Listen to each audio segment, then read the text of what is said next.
Well. Are we feeling very demure, Chandler, today on the pod? I am feeling very demure. Demure? I feel like Mom always said demure. I don't know what's right, what's wrong. They'd always say demure. I don't know if it's demure. I don't know if it's demure. Either way, though, I think this is a perfect trend for us. We're very demure ladies. Wouldn't you agree? Extremely demure. I appreciated your Instagram caption because I just know that the road to getting that photo was anything but demure. Okay, Chandler's already bringing up a thirst trap I posted everyone, ass out in Italy, that I thought actually was quite demure and very tasteful and mindful. Oh, I know it was. I know. You have us all fooled perfectly. I'm just saying I know the road to that was bloodied. You know what's funny actually about that picture? It was pretty effortless. Kagan and I were having lunch perched above the sunbed at La Fontalina. And I was like, I'm going to go walk down really quick and I'm going to lay down and pretend to read. Here's the DSLR camera. Take a picture vertically. He was like, okay. He took like 3 shots and that ended up being one of them. Wow. That's great. It's actually funny. I feel like that picture alone could have saved your whole trip. But it didn't? Yeah, my marriage. It's a great picture, right? It's gorgeous. I mean, I feel like it should be framed. It should be like maybe part of Apple's like pre-programmed backgrounds. It's beautiful. Thank you so much. You know, it really should have. And if I was, I guess, better adjusted, we wouldn't be still grappling with that trip to this day. But unfortunately, I am not that mature. But no one cares. What's going on with you? What's going on in gorgeous New York City and Manhattan? Oh, I don't know. When people ask me what's going on in New York, I'm like, working, same old. I mean, It's still summer. It's still beautiful here. I will say I'm sad that summer is, concluding, but also excited for what fall brings. My birthday is in 2 days, 3 days. Oh, yeah. 2 days. What do you want for your birthday from me? Pick out something, baby. You want me to pick? You don't want cash? I mean, here's the thing. I actually thought you and Courtney were going to buy me something while you were together in Europe. But it seems like that didn't happen. Seems like all that time you spent shopping didn't lead you to... I literally had the thought multiple times like, wow, I bet they're going to get me something amazing while they're in Paris. Okay, well, so I'm going to actually... Did I even come drop? up? Well, you did to myself internally, not with Courtney. But... Of course. I was at the hotel we were at in the Cotswolds and they had a gift shop there, but the gift shop was like just a cool bespoke like hybrid vintage store and like really special items store. So there was like a 200 euro or 200, I guess, pound fan that was like on a cute chain that you could wear in St. Bart's. There was a one-of-a-kind vintage Levi's jacket that I almost got you. But then what I thought is I was just like, I just feel like I'm going to get her one of these things. And she's just like, I don't want this stupid little fan. I don't want this jacket even. I don't even know if she'll like it. I maybe didn't want the stupid little fan, but I would have taken the jacket. See, I think that you would have, I'm not sure. I'm not sure if you would have actually liked it. And I just thought, so I got is nothing. King. This bitch is going to just want cash. No, I actually am at a place in my life where I'm not desperately needing cash for the first time maybe in 29 years. Did this just change like in the past hour? I mean, in the past year, it's not even that I'm making more money. I've been smarter with my money. So I am not robbing Peter to pay Paul on this 29th birthday of mine. Okay. And so, yeah, I was hoping for thoughtful gifts, but it looks like everyone thinks I'm still in a financial crisis. So that people are not only are they insulting me, but they're not getting me a thoughtful gift. They're like, don't you need to like pay off your debt? That's true.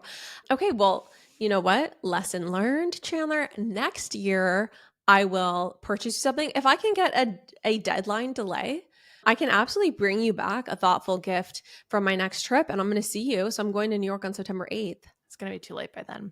If you can wait 3 weeks, I can have a beautiful, interesting gift for you. I mean, I may be debt free, but I haven't been able to delay my gratification. So, okay. It's so fine. You'll be getting a Venmo. It's totally fine. I'm just teasing you. I didn't come up at all, though, between you and Courtney. There wasn't like any type of dear sister, she's turning 29. She's so beautiful. She's so radiant. Whole future world is ahead of her. I'm so excited for her wedding. Anything. We forgot that you existed. Na, na, na. I'm sorry. I just have to say that song really applies when I look back at our trip. It's fine.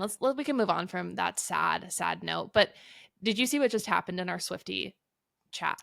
I was in therapy. Okay. For the past hour. So I just saw there were 70 messages. Was Rep TV announced? Let me just say no. The chat is coked out right now, okay? Because everyone is clowning. Everyone thinks that Reputation TV is about to be announced. This is what happened. And it's all my fault. So everyone starts texting today, you know, I think there was a different bodysuit or no, never mind. She was in her same bodysuit. No. There was, excuse me, I'm about to mess this up again. She was in her same bodysuit. People are asking, one of our friends said, has anything happened tonight that indicates Reputation? Kelsey said, nothing at this point, only the red shirt being missing for the past 6 shows. You know, just like these little tiny crumbs that people are holding on to. Okay. Meanwhile, my other group text is also clowning. And I'm just sort of like skimming over all these messages. And I'm in my head, I'm like, oh my gosh, it's totally happening. Both of my Swiftie group chats are blowing up. So me, without really reading and digesting everything, I just send back, OMG, it's happening. And all of a sudden, we get stop, all caps. What's happening? Next text. What? Help. What is happening? Another text. Help. Where are you guys watching? Kyle says, I'm streaming. Nothing is different. And Kelsey's like, I'm just refreshing Twitter. And then I go, ha ha ha ha, LOL, my OMG, it's happening was just in response to everyone. And everyone's like, that was so wild of you, Chan, all caps. It was like screaming fire in a movie theater. I know. I have to tell you, I thought in the middle of the night the other day when I couldn't sleep, I was like, oh, I forgot Chandler's in that chat because you barely talk in it.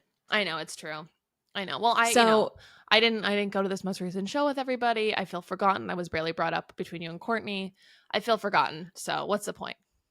So I think that's probably why alarm bells went off when they were like finally entered the chat. It was just so funny because I said essentially nothing, but it was like, help, where are you watching? Like, I'm streaming this, nothing's different. It was like meth vibes, coked out. I have the same feeling as you that like right now it feels like the time 1989 Taylor's version was announced. Like everyone is clowning, everyone's talking about it. Yes. There's something in the air. So hearing that she did not come out in a different rep outfit, I'm a little disturbed.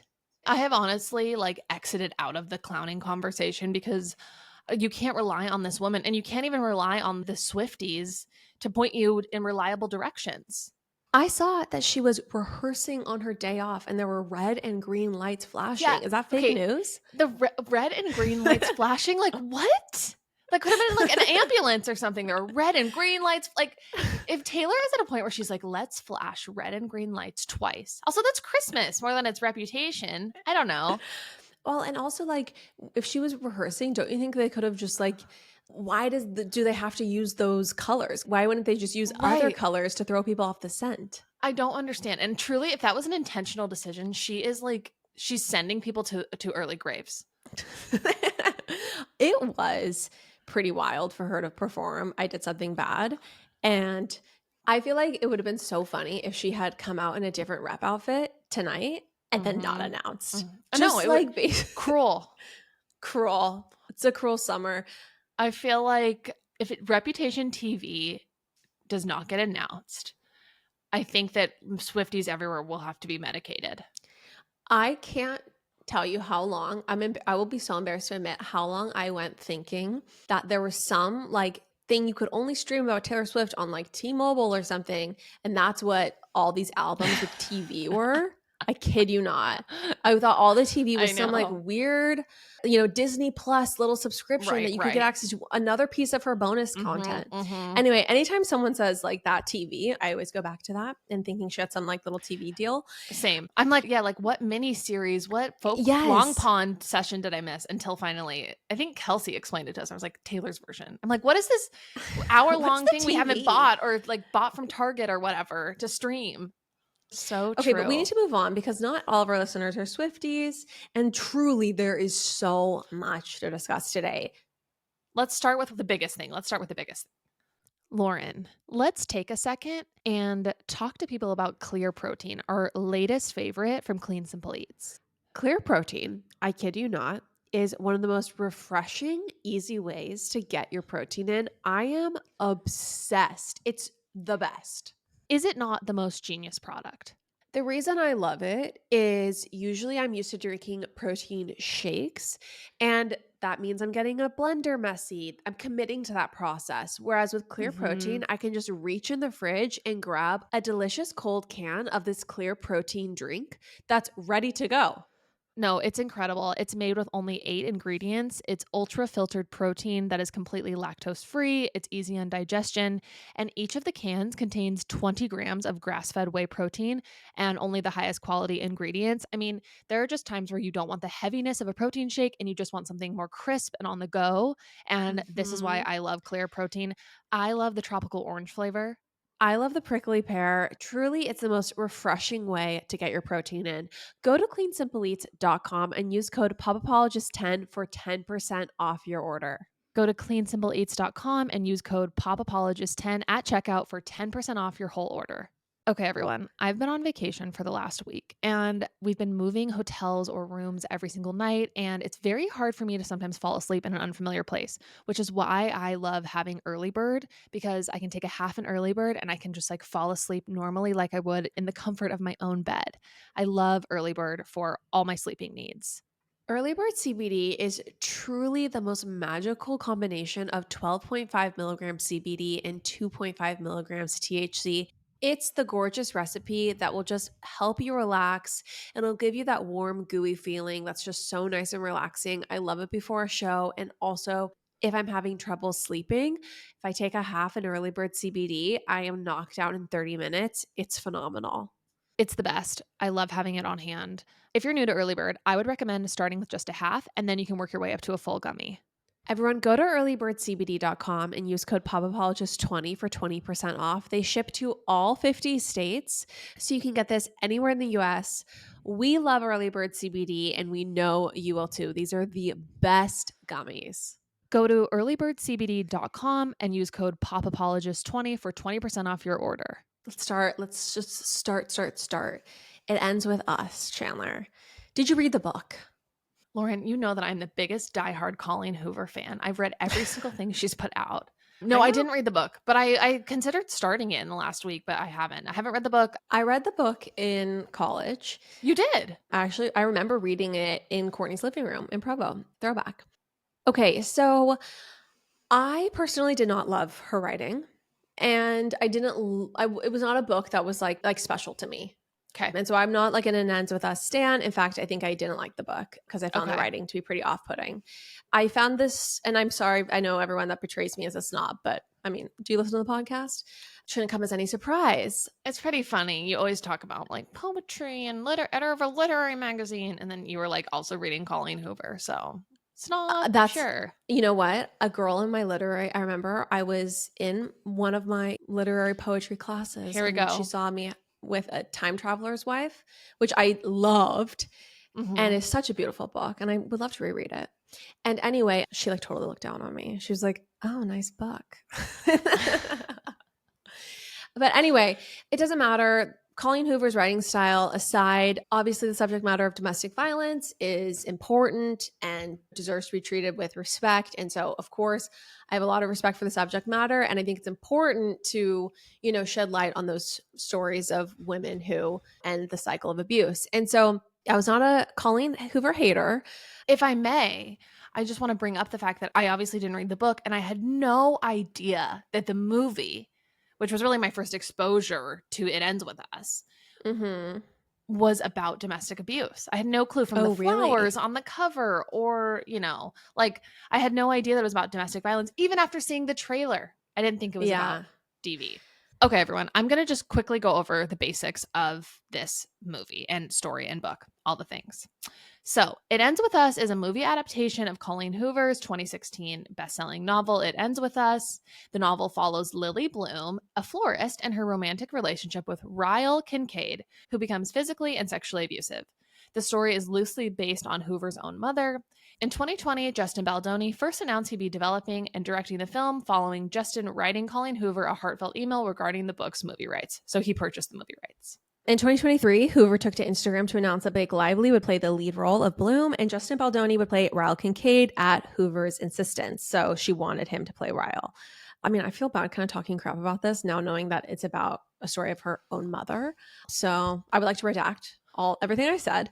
Can I just say, though, to respond, I do think creative liberties were taken beyond Colleen's book. You don't think it's strictly autobiographical about her mom? I guess, well, yes, you were just shit talking the book, so never mind, actually. I thought you were kind of gripping the movie and everything together. Okay. Take it back. I bet it was actually, honestly, just girl to girl, I bet it was pretty loosely based because I went and saw the movie and was reminded of the plot line, Chandler. Mm-hmm. It is like if Grey's Anatomy and Twilight had like a domestic violence plot line as part of it. Wow. Or 50 Shades. It's like the super hot neurosurgeon, like who looks like a Calvin Klein model, who's obsessed with you, right? And you're kind of like normal girl, but he's obsessed with you. And he's just like the over the top dream guy. It is truly just like the kind of story so many women eat up. And to me, I found it to be like so off-putting watching the movie because it just seemed so corny. Like Blake Lively is shutting him down constantly. She won't give him, like, get real. I'm sorry, a guy that's a 10 out of 10, you won't even give him the time of day. It does not, the math is not mathing. She wants to build her floral career. She doesn't have time. So, because that, as we know, that's an around-the-clock business. Not to like put down any florist. I'm just saying you probably have time to go on a date if you're a florist. Let me say one thing. Okay. Before I got into any of this, I knew that the main character's name was Ryle, which I just thought was like such a classic novel guy name. Yeah, where it's like it's not a real name. It's a made-up hot guy name. Second of all, yeah, the part about the neurosurgeon who's madly in love with you. Please, ladies, if any of you are, with a neurosurgeon who's madly in love with you, write in. I hope those stories exist. But it is just totally like you wrote MASH for like your novel. Like, I want him to be a neurosurgeon, 10 out of 10, looks like a Calvin Klein model, obsessed with me. Like he stepped straight out of a Dolce & Gabbana perfume ad. By the way, I'm kind of frumpy. I'm pretty dowdy. Like I'm pretty rude. I'm like not interesting at all. I give him one word answers and he's just like chasing me. Okay. Chasing me, showing up, giving me flowers. Like it's so far from women's realities, in my opinion, that it's really hard, I think, to actually relate to like the main storyline. I'm like, what would be juicy if this was like realistic and the girl falls really hard for this really hot neurosurgeon and he treats her like total shit because he basically is used to playing the field and she's still hooked on him. And then there's I feel like women could really relate to that storyline. Absolutely. This is actually jogging my memory. I did read one Colleen Hoover book, Verity, and it was a similar situation where I'm just like, men like this do not exist. Don't exist. No. Sorry, Colleen. But let's get to the drama at hand, shall we? Yeah. Sorry, everyone. No. I don't mean to dwell on that. So there's a lot of drama right now about the PR of this film or the marketing of this film because Blake Lively and the rest of her cast members, they will not do any press and they will not even discuss working with Justin Baldoni. Justin Baldoni, when he does press about the film, he talks about domestic violence in a really thoughtful, considered way. And Justin Baldoni's like entire brand is being like a very sensitive, very thoughtful man. He gave a TED Talk about how he's done, Chandler, like having to be man enough. Like he's a very sensitive, soulful person. Okay. And did you listen to his interview on World's First Podcast? I did. I absolutely did. Yes. He's very much so into this like anti-masculinity thing. He just is like all about being like in touch with your emotions and sensitive and all of that. In tune. And he's, it kind of giving off like perfect guy vibes, honestly. Right. Talking in a way where he is just like so incredibly sensitive and thoughtful. And honestly, a lot of people like think he's incredible and he seems to be for all intents and purposes.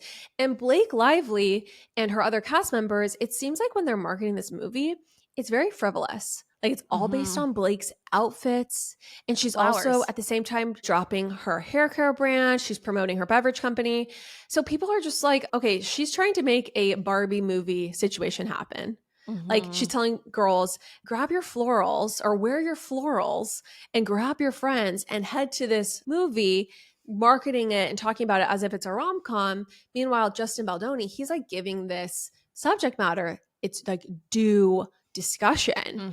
Also, internet clips are resurfacing of Blake Lively like being really horrible to interviewers and just like kind of, talk about her being a bully on sets. Blake Lively is catching a lot of flack, and I think it sort of began with this like drama behind the scenes and the way that the cast seemed to have this rift. And now I feel like the internet is just kind of like fully out on her. And I have been pretty shocked at the things I have watched. The interview that was from 6 or so years ago where, she's being interviewed about a Woody Allen film that she did with Parker Posey, and they're sitting there and the interviewer is just being pleasant and nice and says like congrats on your little bump because she was pregnant at the time, and Blake like kind of immediately snaps back and says congrats on your little bump. First of all, congrats on your little bump. Congrats on your little bump. And it's very snippy and rude. I think she felt annoyed by the woman commenting on her pregnancy, and then she kind of like then breaks into this tirade. Like the next question that the interviewer asks is like, tell me about the fashion of this film, and she's like, yeah, I don't think they would be asking the men about the fashion of this film, and just like really goes off a little bit in a snide way. I mean, it was very hard to watch. Did you guys love wearing those kind of clothes that you... Yeah. And working in digital... Everyone wants to talk about the clothes, but I wonder if they would ask the men about the clothes. I would. I love Jesse's suits and how that's what I'm saying. His wardrobe was beautiful. I know. Corey's wardrobe was gorgeous. Those high-waisted pants. He's so great. I wish men wore high-waisted pants like that still. Or the father with his tank top in bed. It's so good. It's just like Did you that. catch You could feel the it. tablecloth on the light in the Italian restaurant when they eat spaghetti? I didn't notice that. No. Oh, she's like fully ignoring the interviewer, being so mean girl. It's very difficult to watch. It's like a full 4-minute clip. If you get to the end of the clip, she starts to kind of warm up and be nicer to the interviewer. I think the pregnancy thing for some reason like set her off in a weird way. It's also kind of rich, Chandler, that she got so upset about being asked about her wardrobe when she's like leading this film marketing push with like only frivolous chatter, essentially. And honestly, I don't know if you've listened to any of her. Have you listened to her talking about the film? Yeah, a little bit. Don't you feel like it's like a lot of word salad? I mean, maybe I just don't like her, but yes, I think she's trying to like make the fashion or make the entire thing into something that like bigger. And it's just, I don't know, she does not come across well. No, she doesn't at all. And so I think that like right now, the internet is really turning against Blake. And it's funny. I was definitely totally team Justin when I woke up this morning. I was completely team Justin. And I was just like, first of all, I think that I can internally be a little bit of a bully to Blake Lively. I find her style to just be so atrocious. And I know that's like a vapid reason to dislike someone, but I think also I'm jealous of the fact that she's Taylor's bestie, and it's hard for me to get past both those things when the style is truly just like so atrocious. Well, I think too, the style was being shoved down our throat. It's not like we were just catching Blake Lively like out and about and then we were just like, oh, she dresses terribly to go get coffee. It was like stepping out for another event in this floral motif that was heinous. I think we're not even trying to be like misogynistic or anything to like reduce her down to her fashion, but like I think she wants to be known for her fashion, and to me she's like the last person that should be known for her fashion. No, it's scary that this woman is so close to Taylor Swift. Truly, it makes me shudder. And I was really kind of like getting into the Justin Baldoni of it all. I mean, he's pretty hot, okay? And it's pretty captivating to have such a gorgeous man be so sensitive and thoughtful and all this stuff. But I've been doing some more research on it all. And the thing that I keep coming back to, Chan, is I don't understand why none of the other cast members like will have anything to do with him. And that's why I think I don't fully trust that this is just Blake Lively as a nightmare and she's super shallow and like the worst. Yeah, I watched kind of a big debrief on this whole thing, and it really sounds like her and Ryan sort of ran the show with this production and film, and that Ryan came in and rewrote a bunch of stuff, and that I guess there were actually 2 cuts of this movie. There was Justin's cut and Blake's cut. And apparently Justin's cut tested better, but like Blake was like, no, I want my cut. And like, maybe it was like also Ryan's cut. And so like they were just like definitely running the show there. I guess all of this is to say, I think that a lot of these cast members realize the power of Blake and Ryan in Hollywood, and they don't want to like step on the wrong side of things. Yeah, it's funny. I read that take online that like Blake was going to be directing the sequel and they want the job for the sequel. So they want to stay on her good side. But honestly, like I'm really taking a critical examination of that, or a little bit of a more critical eye of that, because one, I found out he owns the rights to the sequel. Okay. And also, I don't think Colleen Hoover needs to side with Blake so that she can get the next gig. It doesn't make any sense to me that Colleen Hoover is basically icing out Justin Baldoni. Is she icing him out? Do we know that? Yes. Colleen Hoover and him are on the outs too. How do we know this? All I've seen is like people not following, like Jenny Slate doesn't follow him back on Instagram, and then another cast member or something. I'm going to look this up right now and verify this, but I'm almost positive Colleen Hoover doesn't follow him either. So like Colleen Hoover is part of this group. Yeah, she doesn't follow him. That's pretty wild. I don't know, though. I do just think that Blake and Ryan kind of are like a Hollywood it couple. I do think that they have a lot of power and pull. I think you could be right. And maybe all of these people are just sucking up to Blake and Ryan for their next gig. That's potential. I also think there's a world, though, where Justin Baldoni is kind of like a nightmare. Okay. And this is just my instinct and my take on this. What gives you this instinct, though? I guess because it's such a swift, like, I know 180. And I could be 100% incorrect on this. Okay. But there is something that is just like too smarmy, perfect guy about him to me. Yeah. There's so much I can say. So I listened to the interview of his wife on their podcast. And she seems like a really wonderful, wise person, but she seems like she really struggles with the Justin Baldoni of it all. Like what? Like she just talked about how hard it is essentially being told that she's so lucky to be married to him, and kind of how annoying that is, and how his proposal to her was this crazy internet video. Oh yeah, I started it and I was like, viral. no, I'm good. And it's almost like giving Justin Timberlake on the cover of People, like it's just all about him. Apparently she said that she's just like more of like a reserved girl, would never want that kind of like elaborate proposal. And he kind of did this thing that was just like she didn't phrase it this way. She just said he wasn't paying close enough attention to what would make her happy. But he just did something that was kind of like all about him. Yeah. And interesting. Okay, this is the other interesting thing. So he hired the crisis PR firm, the same one that Johnny Depp hired when the Amber Heard trial was going on. And if we all remember, the internet was ablaze with viral content about how terrible Amber Heard was.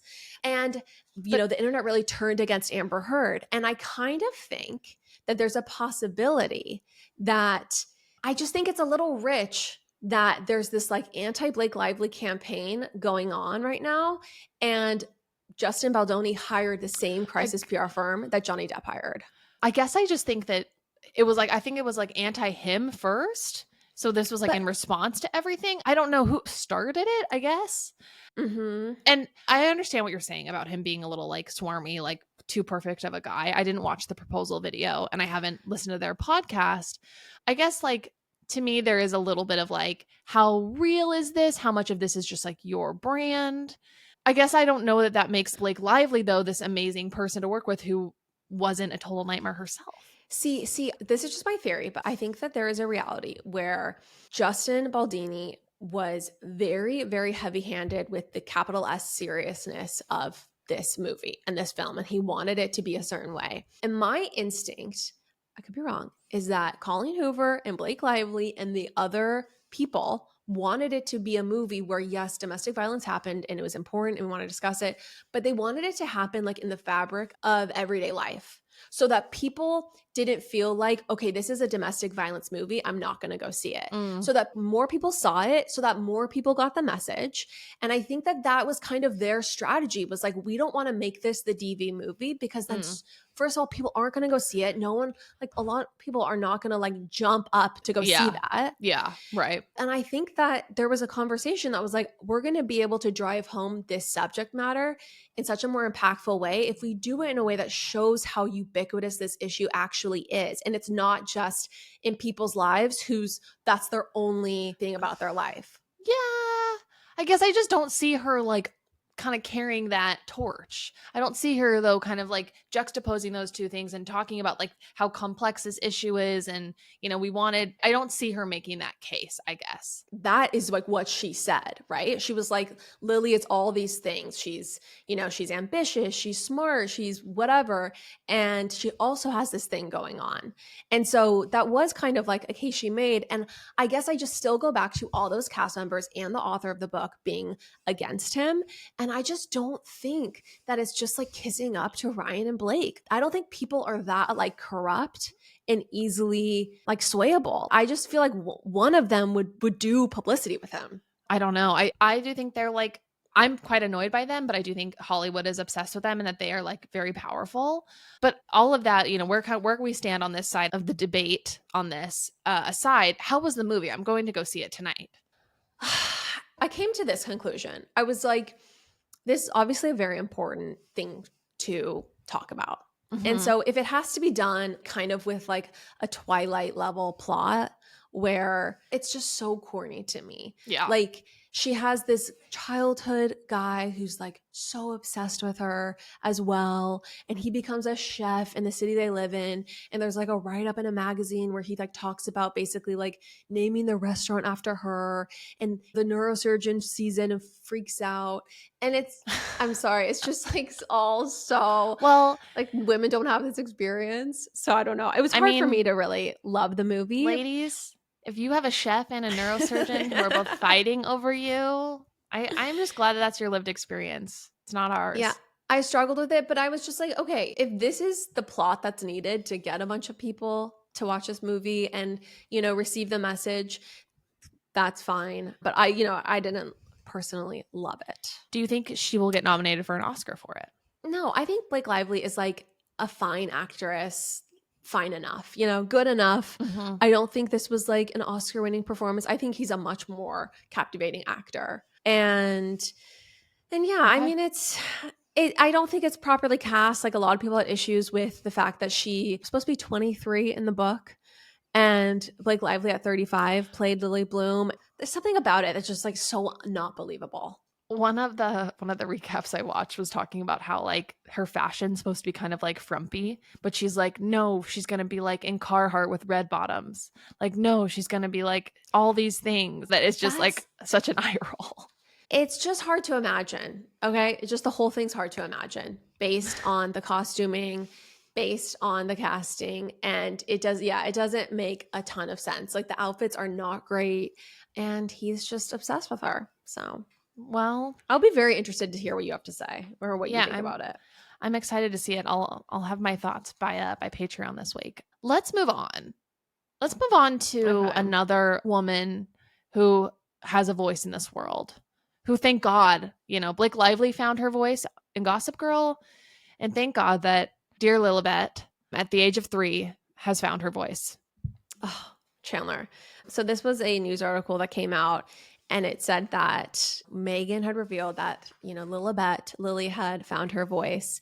The quote is actually like kind of better. Yeah, it's so better. It's funny though, because when I read the headline, I was like, of course, we've got Lilibet, who's a feminist, at the age of 3, who's out there marching. No, the clickbait definitely worked because when I read the article as well, it was just funny. It was like, or it was cute. Basically, Meghan Markle was talking about the importance of women finding their voice, yada, yada, yada. And she was like, and our 3-year-old daughter has definitely found her voice recently. Mm-hmm. Just basically, talking about she's a squawking toddler. Right. So, I didn't find this to be off-putting. Meghan Markle can do almost nothing without catching a lot of heat. But I found this to be a cute thing to say. Totally. It was, despite my the way I misled everyone with my intro, it was darling and it wasn't odious from Meghan. And I will say, I think it's important to recognize the moments where Meghan is great. She has this moment where she speaks Spanish and I was like super impressed. Well, it was so funny because we got a DM. We posted her speaking Spanish, like gorgeously, fluently. And I don't know that those could have been like, it wasn't her in conversation in Spanish. So those could have been practice lines. Just like her accent, I was just like, wow. I feel like that would take me a lot of coaching to be able to it sounded very natural, I guess. I agree. And I was also super impressed. But so it was funny. Someone was like, doesn't grow up in Los Angeles. Isn't it difficult not to know Spanish?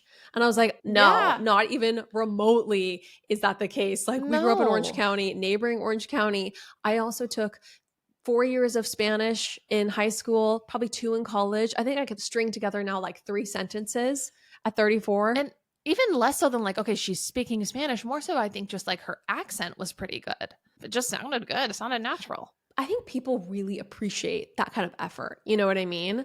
Like, I bet that was really cool for the audience. Totally. And it's like very respectful and cool of her to do. Yes. So, but it was just like so funny to like see some of the criticism rolling for her, because it's like truly this woman cannot even wear her hair in a bun without catching heat. It's funny because on the clip that I saw of her, where I was reading the comments of her speaking Spanish, I should say, to be clear, the comments were like, Kate could never.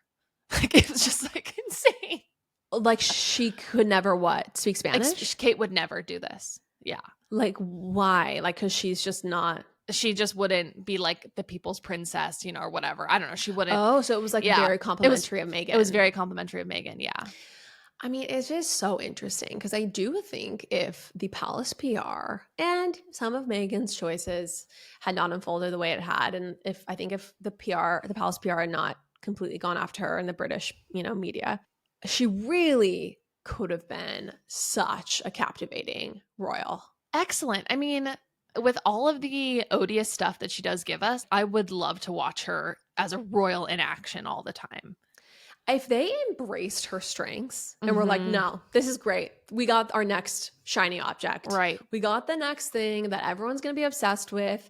Meghan Markle can sign checks from Windsor, basically, because the public is going to be in support of this establishment with her at the helm, which on some level, I actually think it could have gone that way. I don't know. I think she just would have been like the best princess. Like Kate Middleton is amazing, but Meghan Markle is just like has such a presence. And I think they both could have occupied their roles very well. I mean, of course, people would compare them, but I just think they could have been amazing together and separately. And just the fact that she's American, it is a sad thing that like that ship has just basically sailed.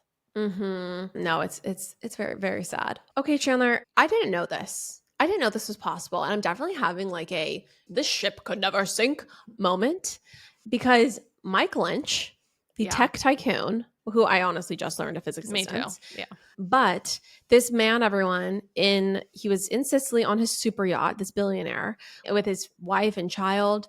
And the super yacht capsized, everyone. And there are like 5 of these people that are completely missing, including this tycoon. So everyone, divers are continuing to hunt for British tech tycoon Mike Lynch, known as the UK's Bill Gates, and 5 others after his super yacht sank in raging seas off Sicily. Mike Lynch set up Cambridge Neurodynamics. It's, some big company. Mike's super yacht, Bayesian is the name of the yacht.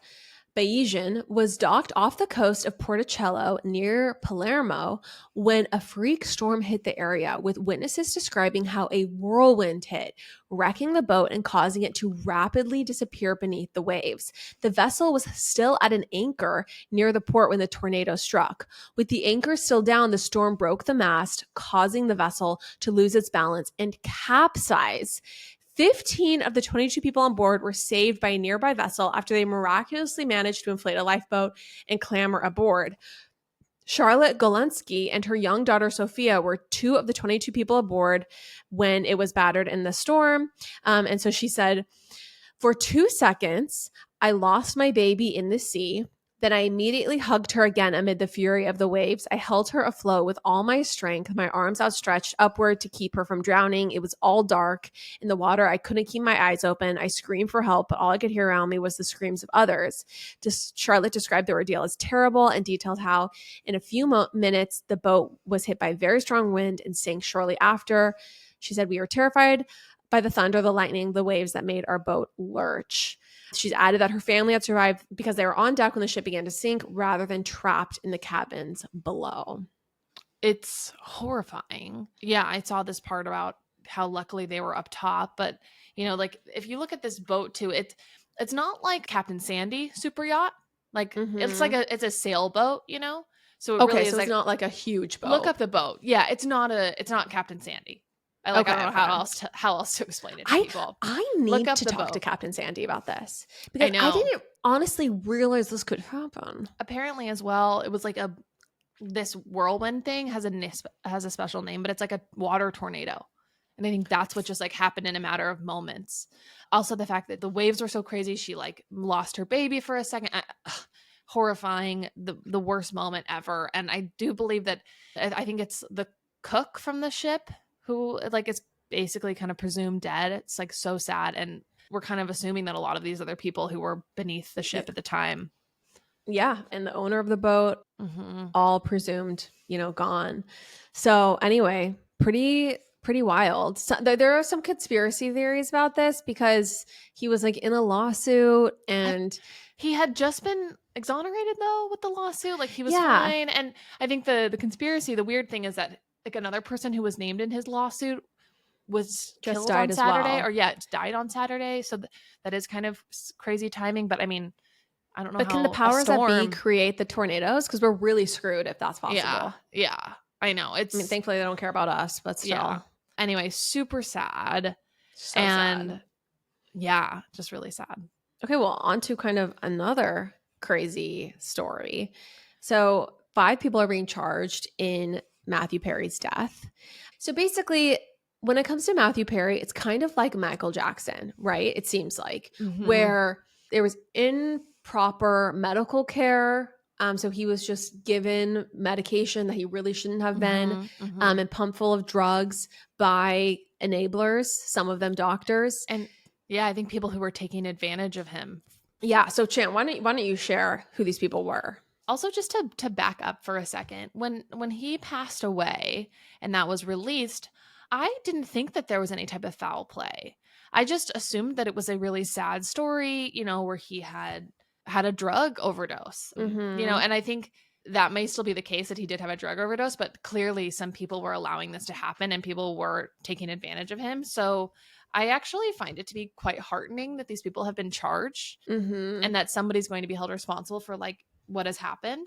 So here's a little bit of a backstory on each of these 5 people who've been charged with playing a role in his death. So the first person is Jasveen Sangha. This person was allegedly known as the ketamine queen. They're accused of having distributed the ketamine that caused Matthew Perry's death. She allegedly operated a stash house in North Hollywood where she would store, package, and distribute narcotics. She allegedly dealt to high-end celebs. If convicted, she can, face a mandatory minimum sentence of 10 years, up to a maximum sentence. The next person life in prison. Yeah, maximum sentence of life in prison. Next person is Dr. Salvador Plasencia. So he's one of the doctors charged in connection with Matthew's death. He is accused of supplying drugs to Matthew's assistant, Kenneth, who has since pleaded guilty to his involvement in getting the ketamine to the actor. An alleged text sent by Dr. Plasencia referencing Matthew, the doctor allegedly wrote, "I wonder how much this moron will pay." If he's found guilty, he could face up to 10 years behind bars for the ketamine-related count and up to 20 years for records falsification. That's another charge that he's facing. I just think that it's so horrible that there are doctors who are just clearly so corrupt that they, will take advantage of people in this way. They don't care at all if the person lives or dies. Right. And also they just want to see how many dollar bills they can get out of them. It's really sad. Especially a person like Matthew Perry who really struggled. They're leeches and it's despicable. So just quickly a little bit about Kenneth Iwamasa. So Kenneth was Matthew's live-in assistant at the time of his death. Like I said before, he's pleaded guilty to 1 count of conspiracy to distribute ketamine causing death and admitted to injecting Matthew repeatedly in the days before his death, including 3 times on the day Matthew died. And then there's this person named Eric Fleming, who was an acquaintance of Matthew's, who kind of coordinated the sale of ketamine between Jasveen and Matthew Perry. And he's kind of just another like drug person in all this. And then there's another doctor, Dr. Mark Chavez, who admitted also selling ketamine to this other doctor, Dr. Plasencia.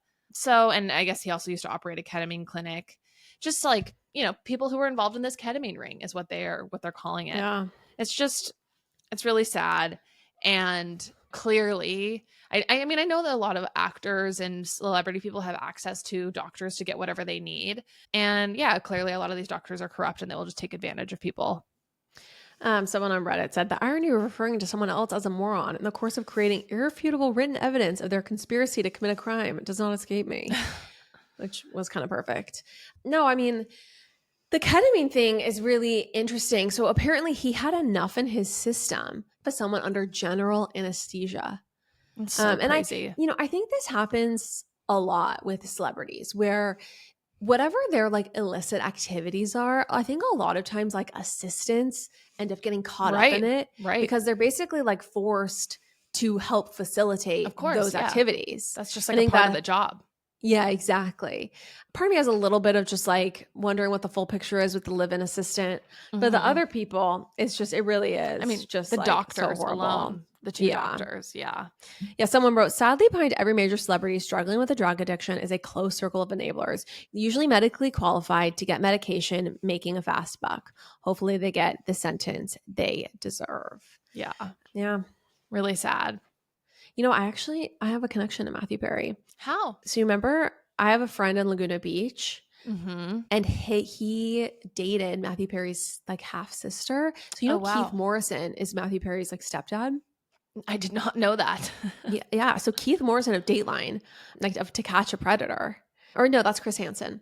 Keith Morrison is like just like Dateline, like the murder guy, right? Yeah. Mom with with the voice. Yeah. On a Friday night. I don't know. I need a refresher. Good. Yeah. Thank you. You should work on your Keith Morrison because I think that would be a good one for you. She was a beloved mother of 3. That was good. Thank you. My friend dated Keith Morrison's daughter, and that was his half sister. And so I had kind of like gotten Matthew Perry whisperings throughout the years, and I knew he was unwell for a long time. I mean, that feels like a weird flex, but okay. Lauren's been in the know. Lauren's been the canary in the coal mine. It is literally the most irrelevant piece of information I could have thrown in there. Cool. Good for me. Thanks. Yeah, let's just say I knew before the Friends reunion, but maybe everyone else did too. Who knows? I'm sure they did. I'm sure. I mean, it's like you just know your friends who are struggling, and I feel like it's a close circle. So very sad. I hope these people are prosecuted to the fullest extent of the law. Before we go, I just need to tell everyone that there's so much good stuff coming up. Mm-hmm. We are so excited to get into the Mormon Housewives Hulu documentary. I mean, I hope it's as good as it feels like it's going to be. Also, we got a new Salt Lake City trailer that dropped. There's a lot of good stuff coming. Yeah, I think it was a little bit of a dry summer, everyone. And we've been soldiering on together, but I think there's so much content coming. We're going to do a Scott Peterson deep dive that's coming out. Also, the Patreon has been kind of on fire. Chandler and I each did a solo episode last week, and people seem to really enjoy those. So those are available as bonus content. And, it's going to be, I think, a really good fall for pop apologists. We're just going to have a lot of like good content. I'm so excited to get into the Mormon wives of it all, because obviously that's our area of expertise. Right. Yeah. Cannot wait. We will definitely be all about that. Okay, well, thank you for being with us, everyone. And thank you, Chandler. Blessings on your road. Lauren. Blessings on your road. We'll talk to you guys later. Love you. Bye.